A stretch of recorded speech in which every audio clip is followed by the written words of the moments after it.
August 1969. An ex-convict, Charles Manson, and his makeshift family of dropouts kills 7 innocent people in a 2-night binge of terror.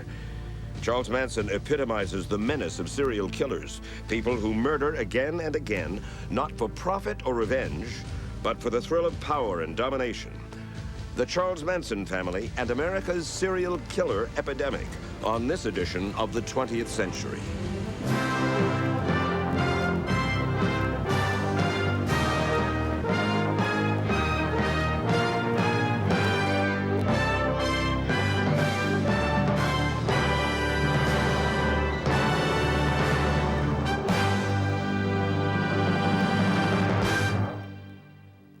I'm Mike Wallace.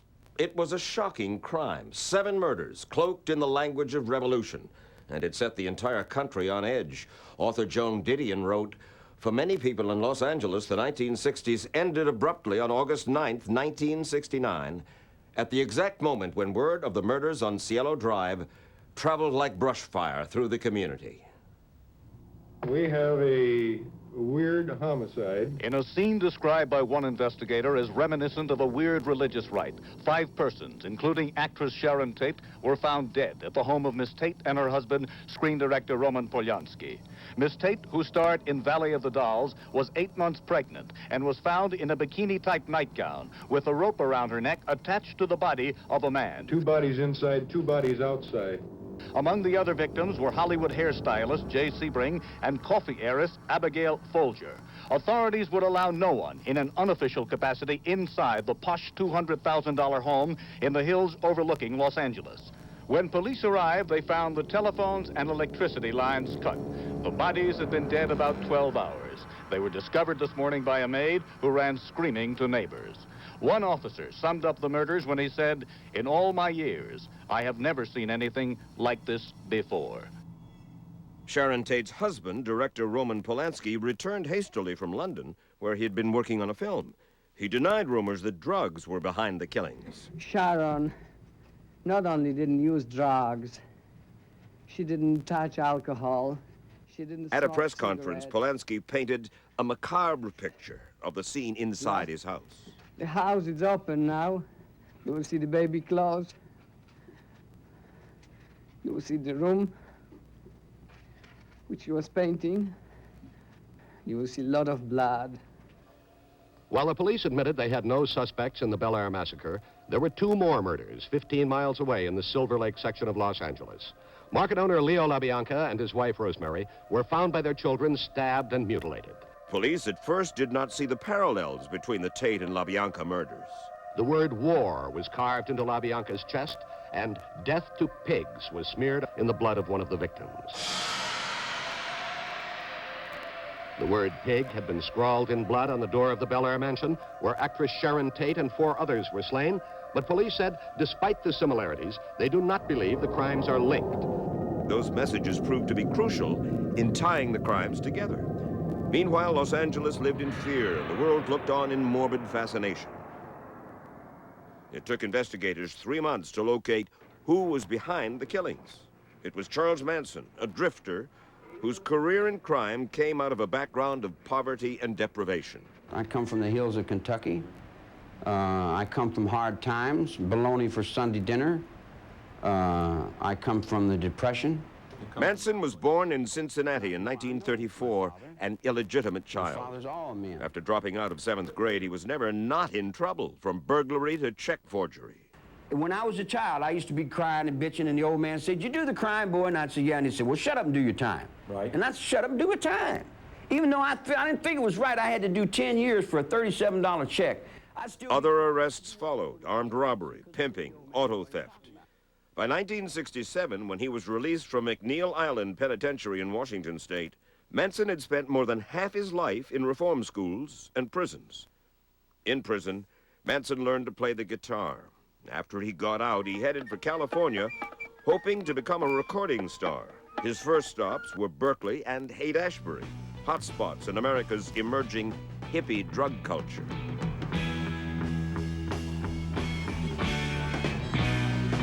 When I get back out, and your kids pick me up out of the street and pick me up out of the garbage can, All I want's the little girls. I love them little girls. I'm following them little girls around. I ain't got no thought in my mind about nothing. I'm not trying to stop nobody. I'm playing music. I'm free. Manson enticed librarian Mary Brunner to join him, then go-go dancer Susan Atkins. The Manson family was born. Police cracked down on the hippies in Haight-Ashbury. To avoid arrest, Manson and his followers took off for Los Angeles. He met Dennis Wilson of the rock group The Beach Boys after Wilson picked up 2 of his girls hitchhiking. The family then moved in with Wilson for 3 months, finally stealing his clothes and wrecking his Mercedes. In August of 1968, Manson and 25 hardcore members of his family moved to Spahn Ranch, a dilapidated movie set where westerns like High Noon and The Cisco Kid had been filmed years before. I never really lived at the ranch. The ranch was a mailing address. Manson later denied the ranch was his residence. I lived in a sleeping bag on a motorcycle with a guitar. Life on the ranch was devoted to pleasure and violence, and it was all orchestrated by Charlie. He dispensed the LSD and marijuana. He organized the sessions of group sex. Former Manson follower Paul Watkins lived there at the time. All we ever did was just have fun. That's all we ever did. I mean, we just played around the ranch and had fun, and that appealed to me.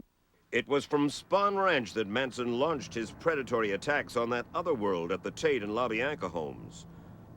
Only a week after the murders, Charles Manson was in custody for auto theft, but the police did not connect him with the murders. They had him, and they let him go.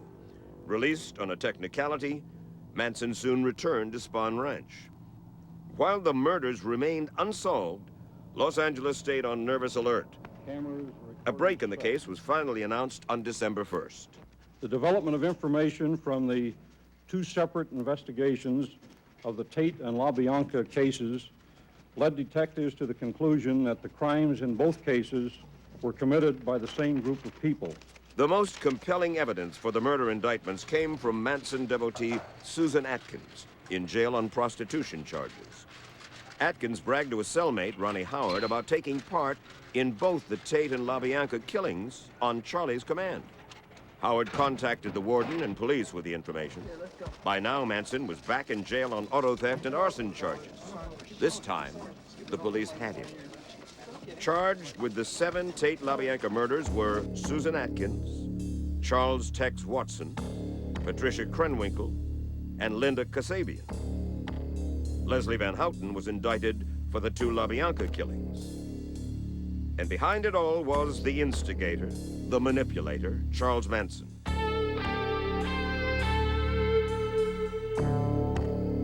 What do you want to call me a murderer for? I've never killed anyone. I don't need to kill anyone. I think it. I have it here. The Manson family's arraignment for the 7 murders would lead to one of the longest, most expensive, most chaotic criminal trials in American history.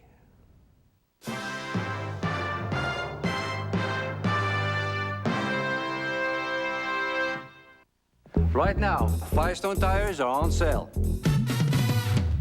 4 for $99. Add a new 50,000-mile warranty, and people will buy them 8 at a time, maybe even 12. The 4 for $99 sale at Firestone. Hey kids, Dr. Scholl's wants to know, what do you think about warts? Disgusting. Embarrassing. This is Dr. Scholl's Clear Away One Step for kids. Nothing gets rid of warts faster. They come in cool designs that conceal as they heal. Really colorful. Goodbye, wart. Vanish. Bye-bye. This week, only at Radio Shack, Compact Creative Learning Series PCs have savings of up to $550 with mail-in rebates. This week, only at Radio Shack, these educational PCs with Intel Pentium 3 processors have special financing. And this week, only at Radio Shack, you can take one home and try out 38 software titles, then choose 12. Help your kids do better in school, so they'll do better in life. Only at Radio Shack. Come on, Jimmy. Where's Mom taking us? To buy a copier or printer, maybe both. Ooh. Yeah, Mom owns her own business. That's a very important job. Yeah, she's real fussy about getting a good deal. This could take forever. This'll help. What's this? Let's just say it'll make your mom's life a lot easier. Oh, no. So many choices. Jimmy. Hey!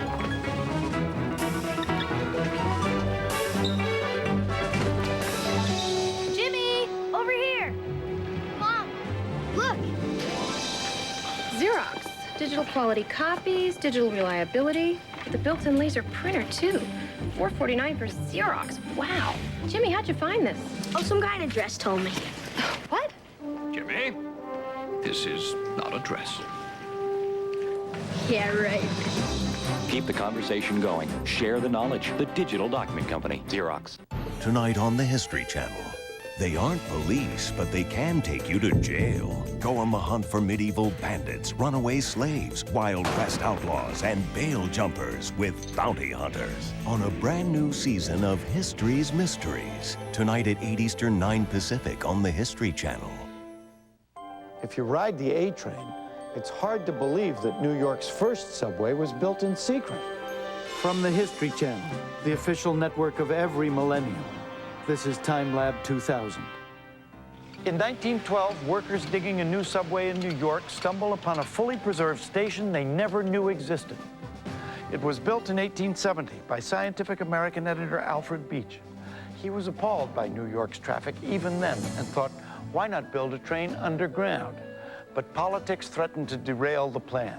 So Beach built a 300-foot air-powered subway beneath Broadway in total secret. At the gala opening, New Yorkers discovered an elegant station complete with chandeliers, cascading fountains, and even a grand piano. Politics did kill Beach's subway, and it was another 34 years before New Yorkers could have the luxury of commuting underground. For the History Channel, I'm Sam Waterston.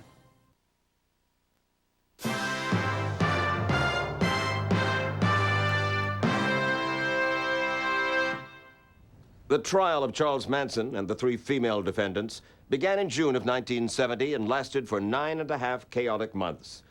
A circus atmosphere surrounded the judicial proceedings, beginning with Manson hiring and firing not only his own attorneys, but also those of his co-defendants. The case of a pregnant Hollywood starlet murdered by drug-crazed hippies attracted journalists from around the world. And with all the publicity, the defendants soon eclipsed their victims as celebrities.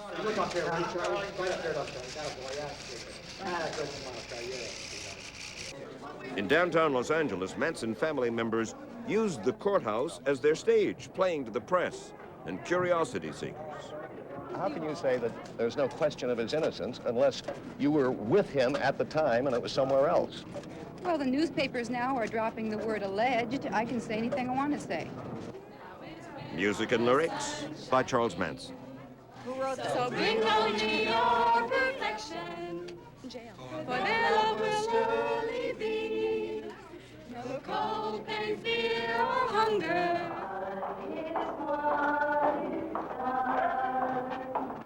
In the center ring, the main attraction was the bizarre personality of Charlie himself. Are you sane? Sane? Yes. That's relative.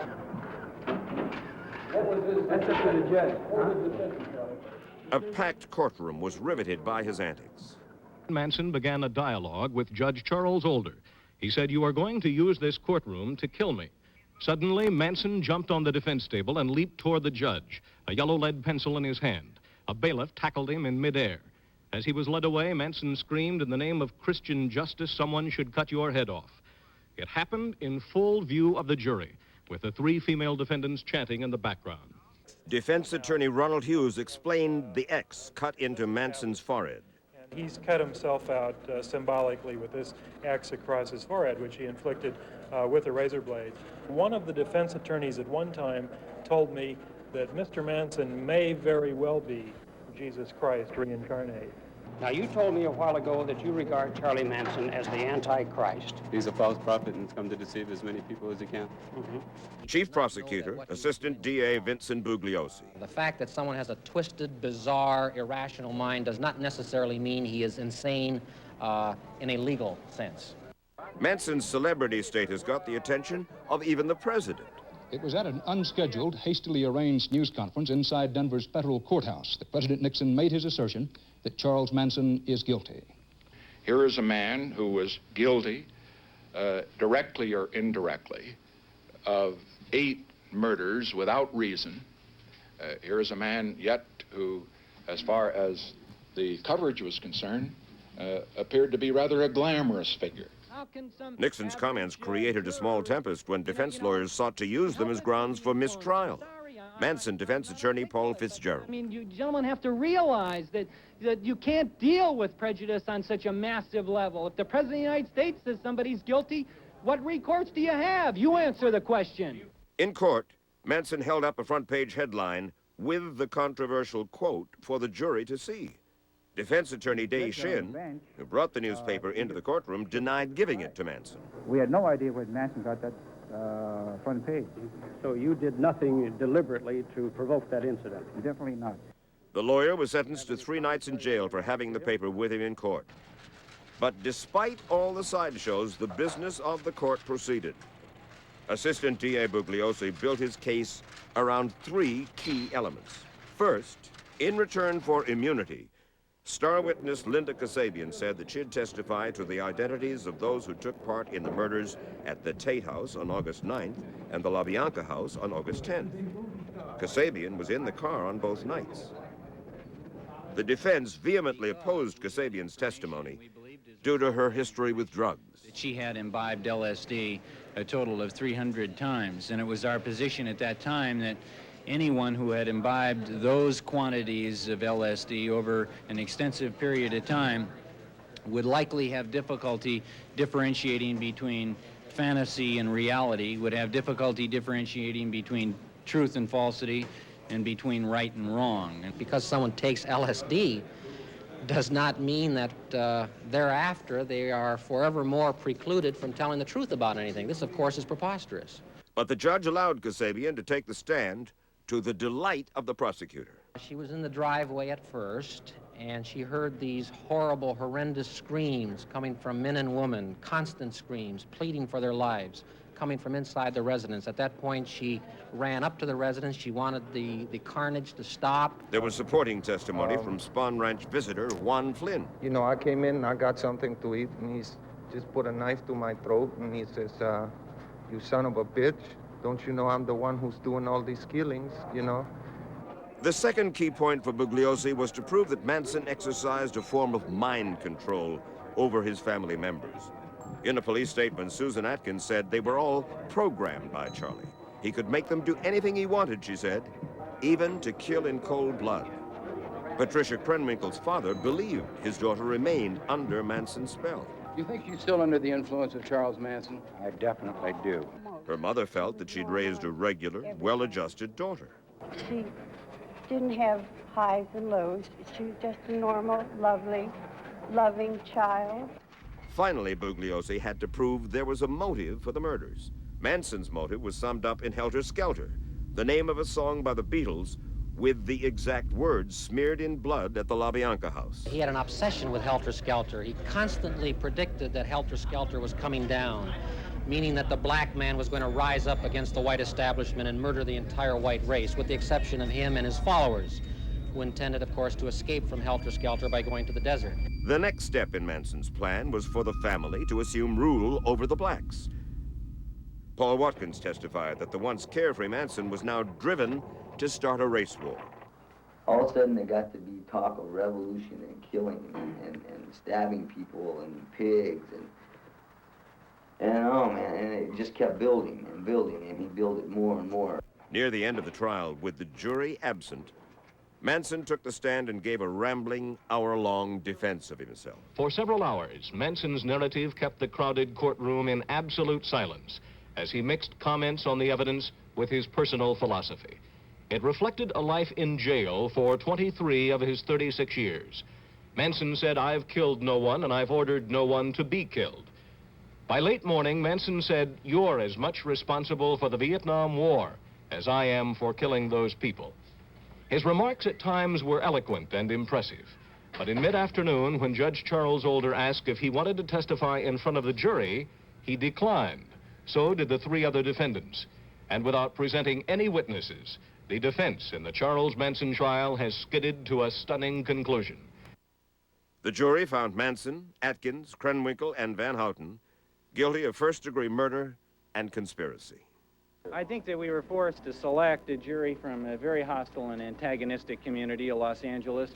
We wouldn't have had those problems if we would have been able to select a jury someplace else. Juries, 12 people chosen from this community. They based their verdict solely and exclusively on the evidence that came from that witness stand. They were not influenced in any fashion whatsoever from any pretrial publicity. This is just weeping on the part of the defense.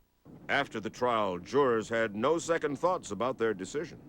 I hope that it will be a lesson to them that you just can't go into a person's house, you know, and butcher them up. I didn't even use the word murder. I said butchered them up. The motive behind the thing, I'm thoroughly convinced that it was the helter-skelter motive and Charles Manson's influence upon the girls that sent him out to do the murdering. Manson and his family protested the verdicts by shaving their heads.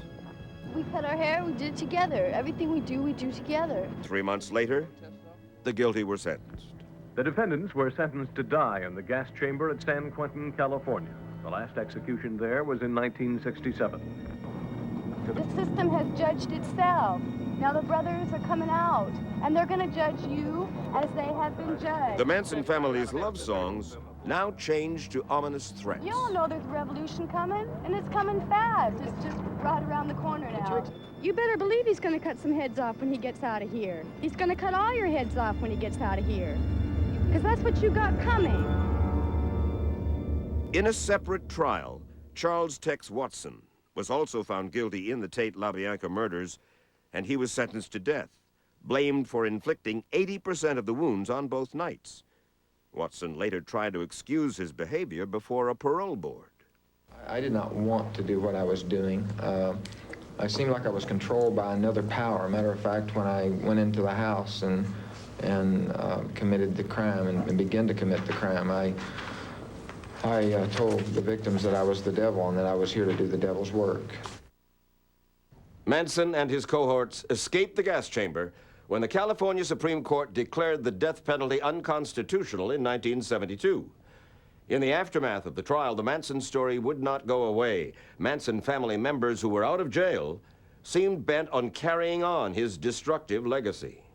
A young woman identified as a disciple in the cult of convicted mass murderer Charles Manson aimed a loaded pistol at President Ford at point-blank range today, but a Secret Service agent quickly grabbed the gun and no shot was fired. Manson follower Lynette Squeaky Fromm was sentenced to life in prison for trying to kill the president.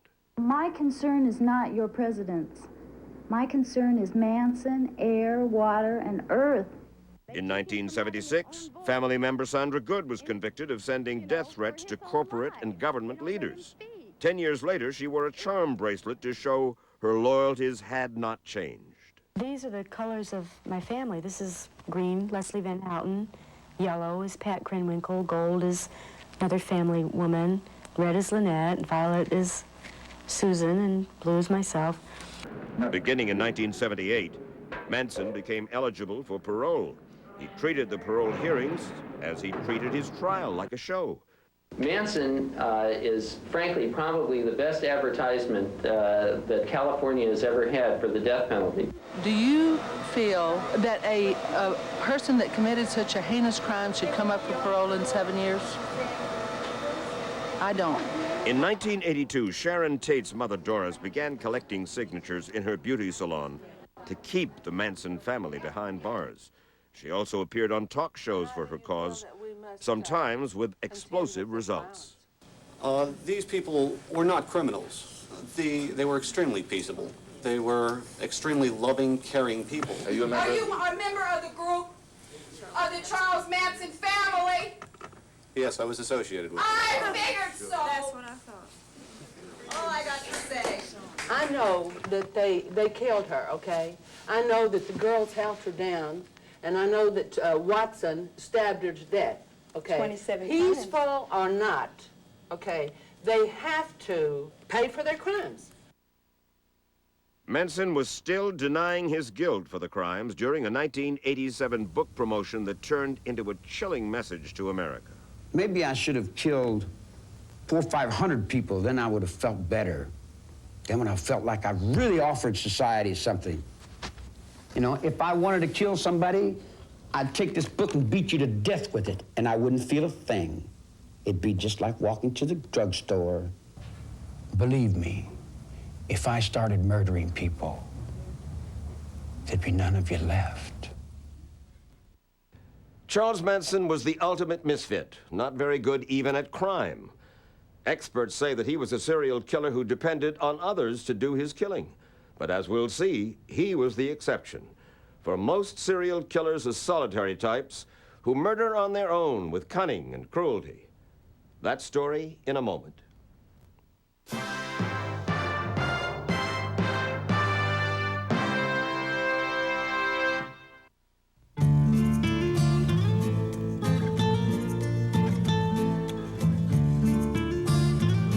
Stop assuming that just because you're hugging one of these, you can't have a car that was made for hugging these.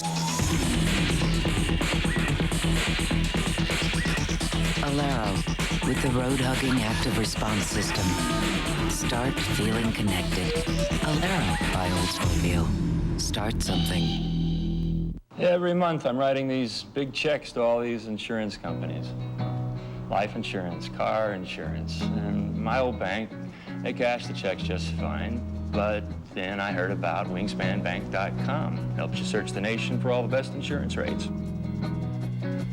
All of a sudden, you're writing smaller checks. If your bank could start over, this is what it would be. wingspanbank.com. I've reached top speeds on Firestone racing tires. So they asked me, Ari, how can we make our street tires move faster? Easy. Put them on sale. 4 for $99. Add a new 50,000-mile warranty, and people will buy them 8 at a time. Maybe even 12. If you want to sell them faster, get a taller driver. Whoa! The 4 for $99 sale at Firestone. These tires are going fast. Delve into the past to uncover history's most intriguing mysteries. The Holy Grail. Worst maritime disasters. Condemned as a witch, then Count Dracula. 1600 Pennsylvania Avenue. Join Arthur Kent as we travel around the world to unlock history's best-kept secrets. This is where history really took place. This is where history really is. History's Mysteries with Arthur Kent. Weeknights at 8 Eastern, 9 Pacific on the History Channel.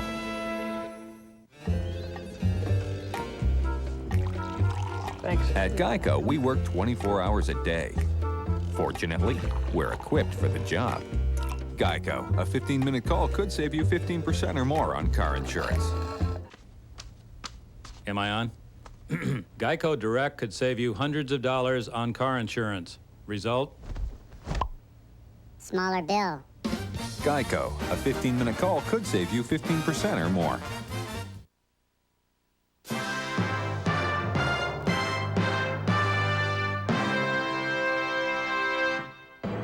He has been called Jack the Ripper, a mistake of nature, a mad beast, a killing machine.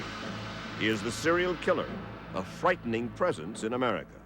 The monsters among us do live on. The American scene has become apple pie and mom and serial murder. The FBI coined the term serial killer to identify the kind of murderers who seem to explode out of the shadows of our worst fears. Usually they are male, in their 20s or 30s. They're responsible for at least 4 killings each, with cooling-off hiatuses in between. Henry Lee Lucas and John Wayne Gacy represent 2 kinds of serial killers the FBI has targeted. Lucas was a drifter who murdered at random across America. He was linked by police to at least 51 killings. Gacy, believed responsible for as many as 33 murders, did all his killings in one place, his home in a Chicago suburb, where he posed as a model citizen. A convicted sex offender who often entertained as a clown at children's parties was charged today with slaying a young boy in a community near Chicago's O'Hare Airport, and police say he has confessed to more murders. Gacy's personality was analyzed by Robert Ressler, former director of the FBI's Behavioral Science Unit. John Wayne Gacy is probably a classic, what I would call a classic organized criminal personality. He's a serial killer. He planned, he premeditated, he developed lures and ways of getting his victims in his custody. While living in Waterloo, Iowa, Gacy, husband and father, had been convicted of sodomy with a 16-year-old boy. His wife divorced him while he was in prison. When he was released for good behavior after serving 18 months, he moved to Illinois, remarried, and was soon accepted by his new community, running a construction business out of his home. He volunteered in children's hospitals dressed as Pogo the Clown. He even earned a handshake from Rosalind Carter. Gacy passed for an ordinary, hard-working family man. I think Gacy was caught in between two worlds. He was, on the surface, a heterosexual father and businessman, and had a community image to more or less keep up. Behind the scenes, Gacy was very strongly attracted to adolescent young males. Gacy cruised Chicago streets, luring young men back to his house with job offers and marijuana. Then he'd take them to his killing den in the basement. Incredibly, Gacy's wife failed to notice what was going on. Quietly, young men began to disappear from Gacy's hometown of Norwood Park near Chicago. Arthur Peterson was fortunate to have escaped Gacy's basement. He wanted me to realize how easy it would have been for him to kill me right then and there. Peterson did not report the incident to police, dismissing Gacy's threats as fantasy. But the Peterson episode demonstrated that Gacy was becoming more careless, out of control. His last victim shows how cavalier he was getting. He was working in a drugstore in Des Plaines, Illinois, doing a subcontracting estimate. The young boy, his last victim, Robert Peast, was a stock boy in that store. And Gacy nailed him right out of the back of the store. When 15-year-old Robert Peast failed to return home that night, his parents, knowing that he'd had a job interview with Gacy, went to the police. The police put the house under surveillance and later obtained a search warrant, which resulted in a grim series of discoveries. Actually, just two skeletonized remains of two human bodies, and that's all. Searchers today found the remains of 4 more bodies at the home of a convicted sex offender in a Chicago suburb. That brings the total to 9 bodies. You might be witnessing one of the most horrible crimes, perhaps, in a century. Gacy buried most of his victims in the crawl space under his house. Eventually, the police removed the remains of 29 bodies from the house, but the Peast boy was not among them. Gacy told police he had dumped the boy's body into the Des Plaines River. In all, Gacy confessed to 33 murders over a 3-year period. For his trial in 1980, however, Gacy pleaded not guilty by reason of insanity. 5 weeks later, the jury rejected his insanity plea and found him guilty as charged. Insane or evil?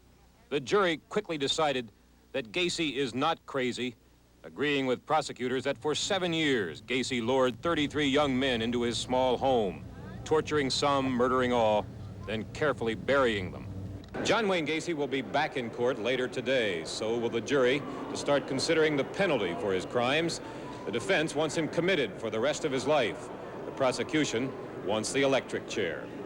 After a brief deliberation, the jury sentenced Gacy to death. Robert Peast's father was present for the verdict. Revenge, that he killed my son and that we're going to kill him. And, you know, it's a life for a life is what it boils down to. And I'll go down there, I'll pull the switch if they have to. 12 years later, with his legal appeals and time running out, Gacy was still on death row, showing no remorse. He kept changing his story, kept denying that he was solely responsible for all 33 killings. Robert Peast was killed by another individual in my home. How did he get to your home? He was transported to the house by another. How did the other, whoever he was, kill Robert Peast? I believe he was strangled. You were there, right? Not during the crime, but I was there afterwards and I watched the removal of the body. And what happened to the body afterwards? Was one that was, that It was taken body to was the put river. into the It was river? taken to the river and dumped in the river. Did you help do that? Yes, I'm in complicity with that. I've always contended, don't look at me as an innocent babe of the woods. He's responsible. He knew exactly what he was doing. He planned it in advance. He carried it out, and he enjoyed it. After 14 years on death row, serial killer John Wayne Gacy was finally executed today. Gacy was given a lethal injection at the statewide correctional center at Joliet, Illinois in May of 1994.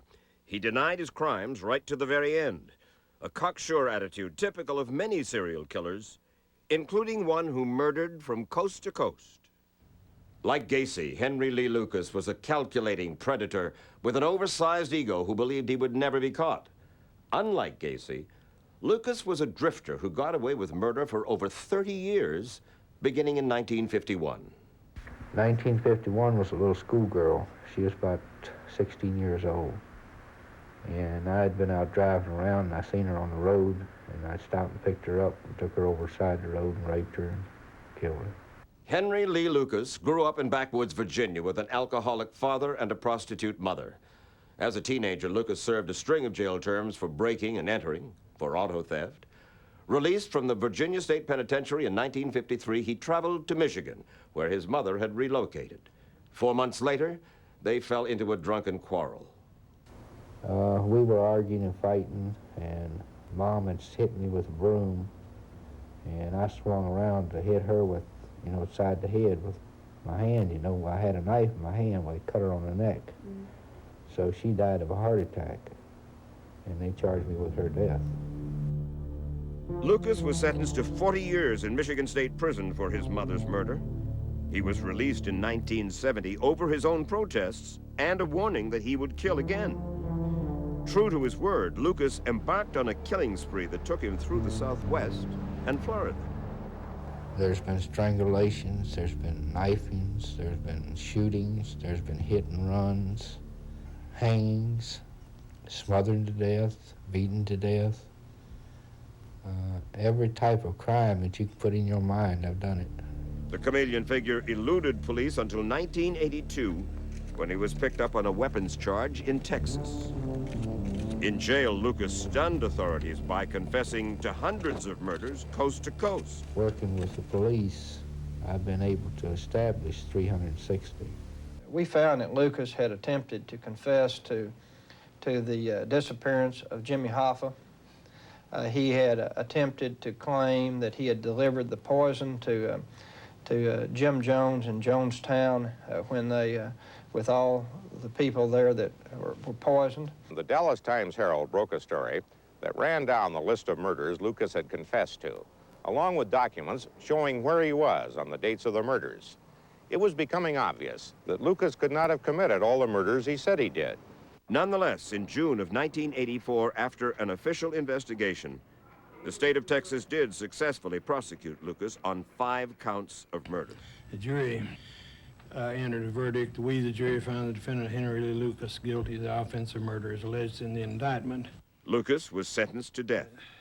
His confessions were studied by police departments around the country, seeking possible ties to unsolved murders in their jurisdictions. Later in 1984, Lucas was escorted to California for a 10-day, 4,000-mile tour of the scenes of unsolved crimes. The Attorney General said it defied belief, but was true. Lucas led lawmen to dozens of murder sites. Lucas's knowledge of the killings was so precise, 15 cases were closed. Among them, 1981, an unidentified teenager strangled. Overnight, the media turned the condemned man into a celebrity. The press was there popping flashbulbs at him. The nobody becomes somebody. That, again, is a very strong draw for the serial killer, is the individual who has been nothing his entire life now has his 15 minutes of fame, and they eat it up. In 1985, away from the media attention, back on death row in Texas, Lucas suddenly reneged on his confessions. Henry Lee Lucas now admits he's not just a killer, he's also a liar. There's proof, but I haven't done the crimes. Henry Lee Lucas now says he didn't kill the more than 350 people he said he did. Instead, he says law enforcement officers across the country helped him confess to unsolved murders. You're saying they'd tell you about a case and then you'd sort of repeat it back to them? That's all. I would say maybe I shot her, And they said, no, that's not right, Well, I know it has to be something else. So I would say, well, maybe I strangled her. And that wouldn't be right.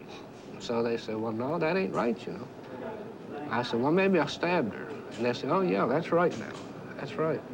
You take a word of a police officer with years of experience, or do you take the word of a convicted murderer who is also a convicted liar? I've killed one person, which I'm responsible for, and that was Mother. Well, it's something that we have expected for a long time. Lucas is a mass murderer, a serial murderer, but his primary motivation now is to escape the death penalty.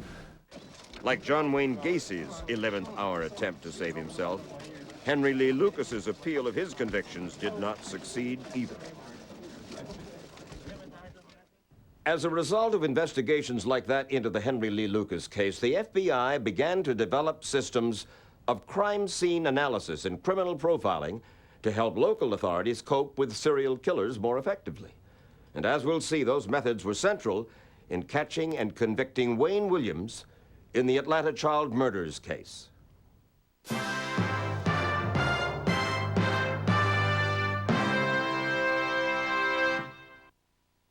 Right now, Firestone tires are on sale. 4 for $99. Add a new 50,000-mile warranty, and people will buy them 8 at a time, maybe even 12. The 4 for $99 sale at Firestone. Hey kids, Dr. Scholl's wants to know, what do you think about warts? Disgusting. Embarrassing. This is Dr. Scholl's Clear Away One Step for Kids. Nothing gets rid of warts faster. They come in cool designs that conceal as they heal. Really colorful. Goodbye, wart. Vanish. Poof. Bye-bye. Now you can save money anytime you make a phone call. Save on weekends, weekdays, holidays, mornings, evenings. Save on every single call. And you don't have to dial 1010 anything. You just have to call Office Depot. Yeah, and I need a 3-hole paper punch. Yeah. Call 1-888-GO-DEPOT for a free catalog. Office Depot. Low prices every day.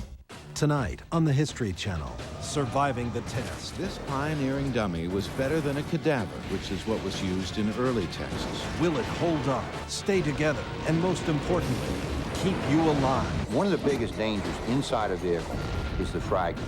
The moment of truth.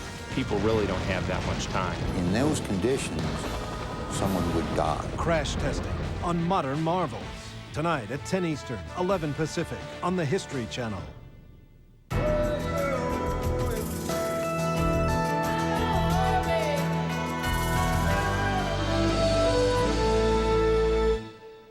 All next week on the History Channel. The fact is, without it, there would be no history. Sex.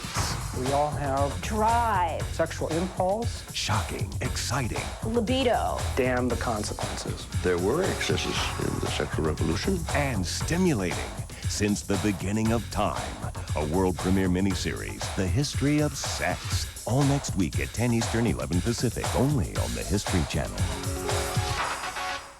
All this week on the History Channel. A regime of absolute power bent on world domination. Their goal, one race under one rule. Their method, purification through extermination. They were judge, jury, and executioner of millions. Himmler, Keitel, von Ribbentrop, Bormann, Hitler's henchmen. All this week at 9 Eastern, 10 Pacific on the History Channel.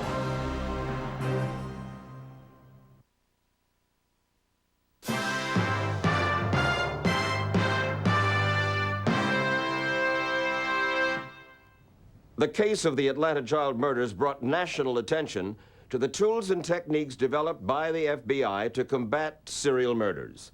FBI agents became involved in the case, from analysis at the crime scenes to strategies in the courtroom. The child murders case began on July 28, 1979, when a woman out for a walk discovered the bodies of 2 teenage boys. 14-year-old Edward Smith and 13-year-old Alfred Evans were the first known victims. These are not pleasant days on the south side of Atlanta. Someone has been abducting and murdering black children, and the police, unable to make any headway, are under fire. To ask why haven't we is a rhetorical question, because if we could have, we would have. The bodies of 10 more children, ages 9 to 14, were found over the next 12 months. Most of them had been strangled, beaten, and drowned. All of them were African American. Over the past 16 months in Atlanta, 14 black children have been murdered or have disappeared. There have been no major breakthroughs reported. Dusk to dawn curfews were imposed as the anxiety in Atlanta's black communities began to border on panic. Is your mother gonna pick you up? Yes. Where is she? My little girl was scared to even get on the bus. By March of 1981, 20 bodies had been found. First, it was rumored that a white supremacist was killing the children. Then that a police officer was behind the murders. The pressure on authorities to make an arrest was enormous. Going door to door to everybody in the city to find information. But Atlanta police weren't even sure they had a serial killer on their hands. Finally, Atlanta Mayor Maynard Jackson asked the FBI to join the case. We have asked for help of any kind and every kind that can be given by the federal government. Robert Ressler and the FBI used a technique called criminal profiling to come up with a portrait of a likely suspect for the police. They studied the autopsy and crime scene reports on all the victims and compared this information with computerized data on the methods and styles of other serial killers. Historically, most serial killers have been Caucasians. But after completing their profile, Ressler and his FBI team told Atlanta police to look for an African-American serial killer. We felt it was a black-on-black crime, and we felt that the individual was not being caught because, being black himself, he could blend into that scene where these young men were being snatched. The FBI thought the suspect was someone whom the victims had trusted. They also instructed police to stake out every bridge in the city because the killer's modus operandi was to dump victims' bodies into rivers and lakes. It turned out the FBI assessment was right on target. On May 22nd, 1981, police apprehended Wayne Williams after hearing a loud splash and observing him drive away from the Chattahoochee River Bridge. The 23-year-old Williams, a college dropout who lived at home with his elderly parents, was a jack of all trades. He operated a neighborhood radio station. He was also a freelance video news photographer who covered police and fire emergencies for Atlanta TV stations. At the time of his arrest, he was a self-employed music promoter, scouting for young talent in black neighborhoods. Armed with a warrant, FBI agents and members of the Atlanta Police Task Force spent much of the afternoon searching the house where 23-year-old Wayne Williams lives with his parents. Williams denied dropping anything into the river.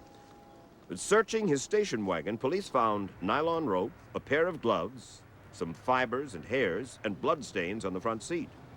But because none of the evidence linked him directly with the crimes, and because at the time no victim had been found, he was released.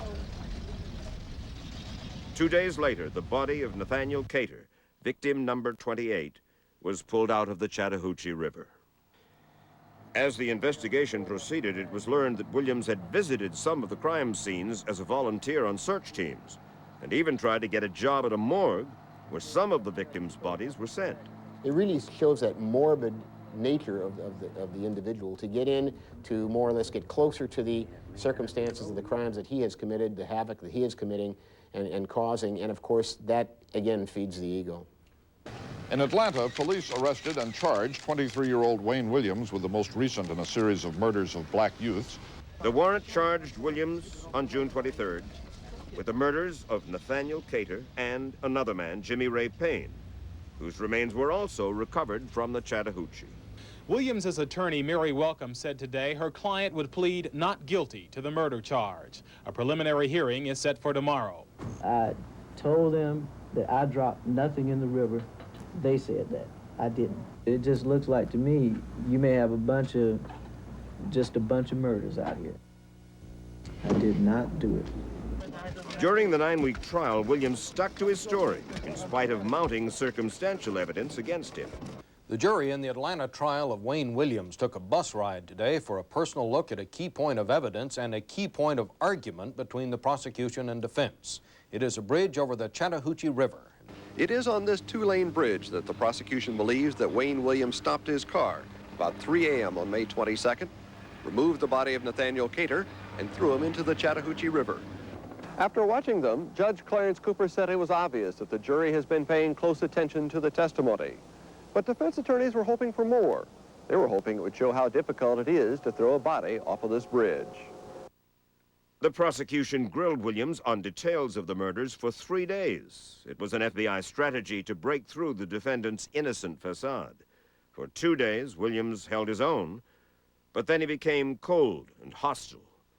CBS News correspondent David Culhane quoted Williams from his final day of testimony. Now, I've been through a lot, and I'm tired, and I'm trying to do the best I can to answer this question. The question is, did I kill anybody? And I done told this man I haven't. When the prosecutor asked Williams if he was somehow programmed with a dual personality, Williams got very agitated. Williams, no. You want the real Wayne Williams, you got him right here. Williams' angry rebuttal was decisive in turning the jury against him, according to Emory University law professor Abraham Ordover. They saw a man who was painting himself as a perfectionist, who was perfect and who was making it. But the man answering the questions was a man revealed to be flawed in terrible ways, and who could not come to grips with that. Williams' performance on the witness stand was as damaging as the forensic evidence that was presented. Samples of microscopic fibers were found on the bodies of the two victims, which the FBI helped Georgia police match against fibers collected from carpeting and blankets in Williams' house and car. Witnesses for the prosecution also gave damaging testimony linking Williams to 10 of the other victims. The defense protested. All the evidence was circumstantial, they said, but to no avail. The verdict tonight, guilty. And to the end, Wayne Williams said he did not do it, did not kill any of 28 young Atlantans. But the jury found otherwise, that he did kill at least 2 of them, Jimmy Ray Payne and Nathaniel Cater, the 2 he was formally charged with killing. The sentence imposed immediately, 2 consecutive life terms. Parole, technically possible after serving 14 years. The prosecution team was elated, confident that Williams was their man all along. All of this time we were working on the case, we were trying to exclude Wayne Williams. We could not exclude Wayne Williams. We kept getting evidence that included Wayne Williams. I think that it's probably the greatest fiber case ever tried, and it's probably going to advance scientific evidence in criminal trials in America more so than any case in this century. I think the fiber evidence was the hardest evidence to overcome. An appeal to overturn the verdict was rejected by the Georgia Supreme Court, but doubts continue to persist about just how many victims Williams was responsible for. There are many unanswered questions in the Wayne Williams case even today. As I say, I believe that Wayne Williams killed many people, far more than he was convicted for. I don't think Williams killed all that people are saying he did. But when Williams went to prison, authorities pointed out, the killing of Atlanta's children stopped. They lived and died one by one over a 22-month period. They were individuals, each a young life, with a name, a personality, a family circle, a circle of friends, and a neighborhood they called home. LaTanya Wilson, age 8. Aaron Jackson, age 9. Jimmy Ray Payne, age 21. William Barrett, age 17. Nathaniel Cater, age 27. Next hour, more powerful than the police, bounty hunters on history's mysteries.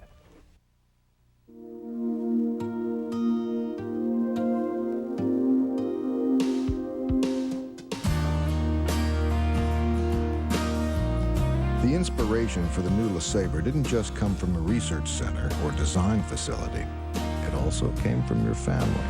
Introducing the all-new 2000 LeSabre, re-engineered with more safety features than any other car in its class. The new 2000 LeSabre by Buick.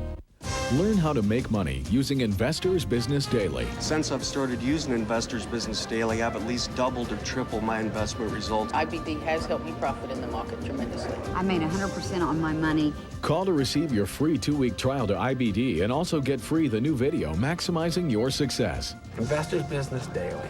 Buy it, use it, and profit. Start making money today. Call 800-398-2411. Call now. Looking for an attractive place for your money to reside? American Century's Ultra Fund has attracted more than 1 million investors, becoming one of the most popular funds in the country. Not surprising, considering its proven track record of solid results.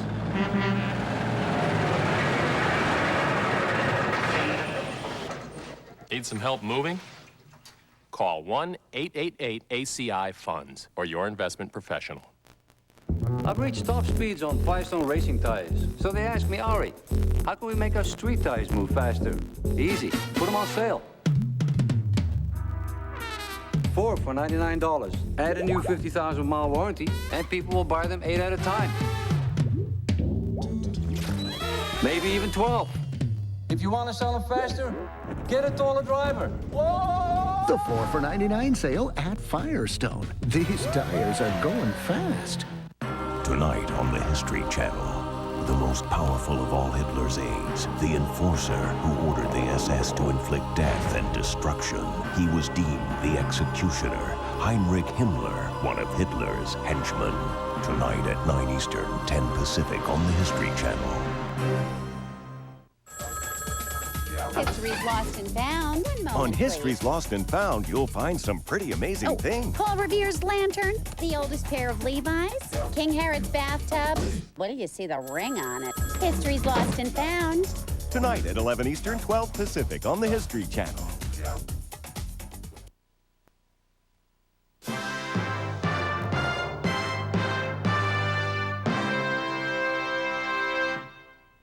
Unfortunately, the story of serial killers has no ending. Even with the convictions of Charles Manson, John Wayne Gacy, Henry Lee Lucas, and Wayne Williams, many other serial killers remain at large. And despite improving technology and dedicated police work, crafty serial killers living still in the shadows of society are difficult to apprehend. Serial crime experts admit that what is so disturbing is that the very nature of our society, open, free, mobile, makes it almost inevitable that we will forever be reading about yet another serial killer on the loose in our midst. I'm Mike Wallace, and this is the 20th century. Next on the History Channel. They aren't police, but they can take you to jail. Go on the hunt for medieval bandits, runaway slaves, Wild West outlaws, and bail jumpers with bounty hunters on History's Mysteries. Next, only on the History Channel, where the past comes alive. The History Channel is proud to present on home video the episode you've just seen of 20th Century. Witness the events that define the